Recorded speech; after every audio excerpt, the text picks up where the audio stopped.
മഞ്ചേരി ടൗണിൽ പ്രകൃതിയോട് ഇണങ്ങിയ ഒരു സ്വപ്ന വില്ല.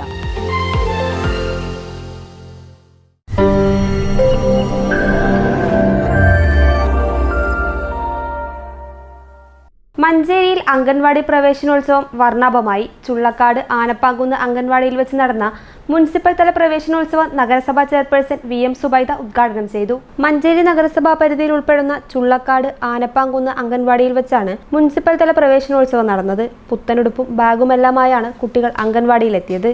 പ്ലക്കാർഡുകളും ബലൂണും വർണ്ണാഭമായ പുഷ്പങ്ങളും നൽകിയാണ് കുഞ്ഞുമക്കളെ വരവേറ്റത്. കുരുന്നുകൾക്ക് മിഠായിയും ലഡുവും നൽകി. വളരെ സൗകര്യപ്രദമായ സ്ഥലത്താണ് ഈ അംഗനവാടി. അതിലുപരി നമ്മുടെ കുട്ടികൾക്ക് വേണ്ട എല്ലാ സൗകര്യത്തോടും കൂടി സ്മാർട്ട് അംഗനവാടിയായിട്ടാണ് നമ്മൾ ഈ അംഗനവാടി തുടങ്ങിയിട്ടുള്ളത്. കുട്ടികൾക്ക് വേണ്ട നല്ല ശാരീരികവും മാനസികവുമായ ഉല്ലാസത്തിനും അതുപോലെ തന്നെ നല്ല പോഷകാഹാരങ്ങൾ, അത് സമയപ്രകാരമുള്ള പോഷകാഹാരങ്ങൾ അവർക്ക് ആ സമയത്ത് കൊടുത്തുകൊണ്ട് കുട്ടികളുടെ വളർച്ചയെ പ്രത്യേകം ശ്രദ്ധിച്ചുകൊണ്ടും ഒരു ന്യൂട്രീഷൻ്റെ നിർദ്ദേശപ്രകാരമുള്ള ഭക്ഷണം ഒക്കെ കൊടുത്തുകൊണ്ടാണ് ഇന്ന് മഞ്ചേരി നഗരസഭയിൽ അംഗനവാടി മുന്നോട്ട് പോയിക്കൊണ്ടിരിക്കുന്നത്. നമ്മുടെ കുട്ടികളെ അംഗനവാടിയിൽ നിർബന്ധമായും കൊണ്ടുവന്നാക്കാനും അവർക്ക് അതിന് വേണ്ട സൗകര്യത്തോടു കൂടി അവരെ കൊടുന്നിരുത്താനും രക്ഷിതാക്കൾ ശ്രദ്ധിക്കണം. നഗരസഭയിൽ ഭാഗമായിട്ട് എന്തെങ്കിലും കുറവുകളുണ്ടെങ്കിൽ അംഗനവാടിയിൽ നഗരസഭ അത് തിരുത്താനും തയ്യാറാണെന്ന് കൂടി അവസരത്തിൽ അറിയിക്കുകയാണ്.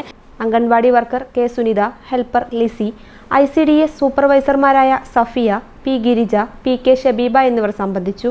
News bureau, Manjeri.